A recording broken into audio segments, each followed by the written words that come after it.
ஒரு அம்மா ஒரு கேள்வி கேட்டிருக்காங்க.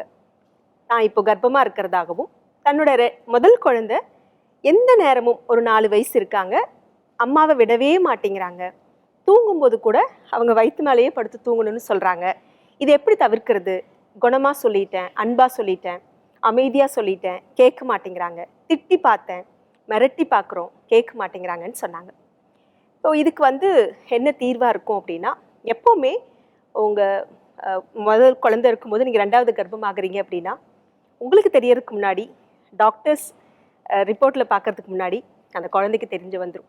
கண்டிப்பாக அந்த குழந்தை வித்தியாசமாக பிஹேவ் பண்ண ஆரம்பிப்பாங்க. ஒன்றா உங்ககிட்ட ரொம்ப அட்டாச்சாக இருப்பாங்க, இல்லை விலகி போக ஆரம்பிப்பாங்க.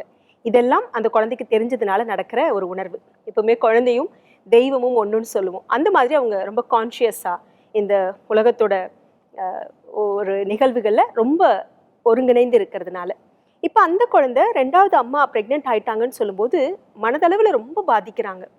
இதை சைக்கலாஜிக்கலாக எப்படி சொல்லுவோம் அப்படின்னா, அந்த குழந்தைக்கு தன்னோட நட்டு வச்சிருக்கிற ஒரு இடத்துல இருந்து பிடுங்குற மாதிரி கொஞ்சம் அட்ஜஸ்ட் பண்ணி அந்த இடத்துல இன்னொரு பிளான்ட் நம்ம நட்டு வைக்கிறோன்னா என்ன பண்ணுவோம், அதே மாதிரி இன்னும் ஈஸியாக புரிய வைக்கணும்னா, ஒரு குழந்தைக்கு இன்னொரு குழந்தை தன்னோட வீட்டில் போட்டியாக வருது அப்படின்னா எளிதில் ஜீர்ணிச்சிக்கவே முடியாது. எல்லா விதத்துலேயும் அந்த அம்மாவுக்கு ஒரு கோபம் ஊட்டுற மாதிரி பதட்டமாக இருக்காங்க. அதை இப்படி தான் வெளிப்படுத்துவாங்க.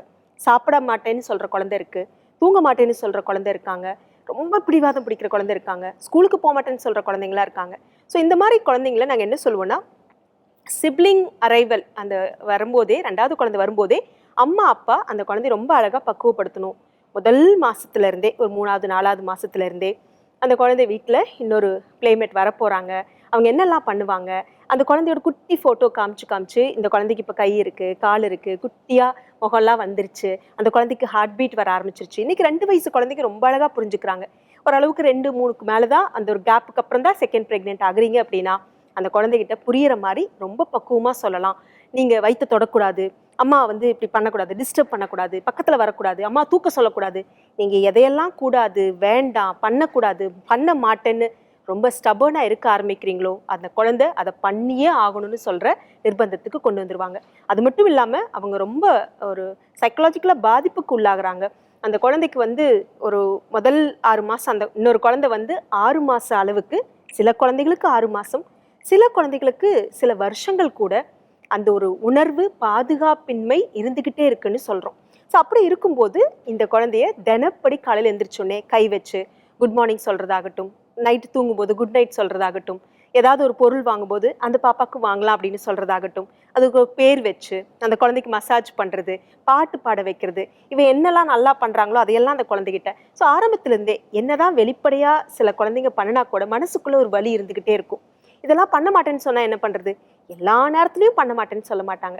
அவங்களே கோவமாக இருக்கும்போது, அவங்களே விரக்தியாக இருக்கும்போது, ஏதோ பசியோடு இருக்கும்போது, தூக்கத்தோடு இருக்கும்போது அவங்களை கட்டாயப்படுத்தாதீங்க. கொஞ்சம் ஆசுவாசப்படுத்திட்டு ரிலாக்ஸ்டாக இருக்கும்போது, உங்ககிட்ட உட்காந்துருக்கும்போது அந்த குழந்தைய கனெக்ட் பண்ணுறதுக்கு ட்ரை பண்ணுங்க. சில குழந்தைங்க என்ன சொன்னால் பல்ஸை கண்டுபிடிக்கிறதுல ரொம்ப கெட்டிக்கரத்தனத்தோடு இருக்கணும் பேரண்ட்ஸ். உன்னோட டாய்ஸ் எல்லாம் விளையாட வர போகிறாங்க அப்படின்னு எங்காவது தெரியாமல் சொல்லியிருந்தீங்கன்னா, அது பொசசிவாக இருக்கிற குழந்தை அப்பா அம்மாவை தான் விட்டு கொடுக்கலாம், டாய்ஸை நான் எதுக்கு விட்டு கொடுக்கணும், டாய்ஸை கொடுக்க முடியாது அப்படிங்கிற அந்த கோவத்தில் ஒவ்வொரு நாளும் அது அவங்க மனசுக்குள்ளே போயிட்டு ரொம்ப ஊண்டிங்காக அம்மாவை பண்ண ஆரம்பிப்பாங்க. அம்மா இந்த குழந்தை வந்ததுனால தான் இப்படி பண்ணுறா, எங்கிட்ட டைம் ஸ்பெண்ட் பண்ண மாட்டேங்கிறா, என்னை பார்த்து தூங்க மாட்டேங்கிறா அப்படின்னு சொல்லிட்டு. ஸோ சின்னதுலேருந்தே அந்த குழந்தைக்கு எது ரொம்ப பிடிக்குமோ அதையெல்லாம் ஷேர் பண்ண வராங்கன்னு தயவுசெய்து வயிற்றில் இருக்கும்போது இருந்தே டீச் பண்ணிடாதீங்க. பக்குவமாக அந்த குழந்தைகிட்ட ஒரு பாண்டிங் கொண்டு வாங்க. 6-7 மாதம் உங்கள் வயிறு பெருசாகும் போதெல்லாம், இப்போ உதாரணத்துக்கு நீங்கள் கேட்டிருக்கிற அம்மா வயிற்று மேலேயே படுத்து தூங்குறாங்கன்னு சொல்கிறீங்க. அப்போ அந்த குழந்தைய ஒரு 3-4 மாதத்துலேருந்தே இந்த குழந்தைக்கு இவ்வளோ பெருசாயிட்டாங்க, இப்போ யூட்ரஸ் அம்மாவோட வயிற்றுக்குள்ளே இவ்வளோ பெருசாக இருக்காங்க, அவங்களுக்கே இடம் பத்தலை, நீயும் மேலே படுத்து அமுத்தும் போது அந்த குழந்தைக்கு மூக்கை அழுத்தும், வாயை அழுத்தும் அப்படிங்கிற மாதிரி நீங்கள் ரியலிஸ்டிக்காக ஏதாவது பிக்சராவோ வீடியோவோ ஏதாவது காட்டினீங்கன்னா அந்த குழந்தைக்கு எளிதில் புரியுமா இருக்கும். அதே மாதிரி வெளியில் வந்ததுக்கப்புறமும் ரொம்ப அதிகமாக அந்த குழந்தைய, நான் பிறந்த குழந்தைய விட முதல் குழந்தைக்கு நிறைய டைம் கொடுங்கன்னு சொல்லுவேன். ஃபீட் பண்ணும்போது உள்ளே வராதுன்னு சொல்கிறது, பார்க்கக்கூடாதுன்னு சொல்கிறது, தம்பியோ தங்கச்சியோ அவங்களுக்கு தான் ஃபஸ்ட்டு அப்படிங்கிறத எந்த இடத்துலையும் பிரதிபலிக்காதீங்க. அந்த குழந்தைக்கு இப்போதைக்கு நீங்கள் ஃபீட் பண்ணால் போதும். ஆனால் இந்த குழந்தைக்கு உணர்வு பூர்வமாக நிறையா விஷயங்களை கடத்துறதுனால நீ தான் பண்ணணும், நீ தான் பார்த்துக்கணும், நீ தான் குளிப்பாட்ட போகிற, நீ தொட வேண்டாம், இங்கே பக்கத்தில் படுக்கக்கூடாது அப்படிங்கிற, கூடாது பண்ண வேண்டாம் அப்படிங்கிற ரெஸ்ட்ரிக்ஷனை தாண்டி எதையெல்லாம் பண்ணலாங்கிறத திரும்ப திரும்ப சொல்லுங்கள். நீ கையை பிடிச்சிட்டு நாளைக்கு பார்க்கு கூட்டிட்டு போகலாம், உன்னை அண்ணான்னு கூப்பிடுவா, அக்கான்னு கூப்பிடுவா. அதை திரும்ப திரும்ப அந்த குழந்தைக்கு ஒரு ரெஸ்பான்சிபிள் ஃபீலையும், நீ பண்ண போற, நீ பார்த்துக்க போற, நீ வயிற்றுக்குள்ள இருக்கும்போது இதெல்லாம் சமத்தா பண்ணீங்க அப்படின்னு சொல்லி அந்த குழந்தைய புகழ்றது மூலமா மெதுவா மெதுவா மெதுவா அவங்க மனசுக்குள்ள ஓகே இதுவும் நம்மளோட உறவு தான் அப்படிங்கிறத புரிஞ்சுக்குவாங்க. அதனால ஃபோர்ஸ்ஃபுல்லி எதையும் செய்ய வேண்டாம். நேரம் பார்த்து காலம் பார்த்து அந்த குழந்தைய புரிய வைக்க ட்ரை பண்ணுங்க.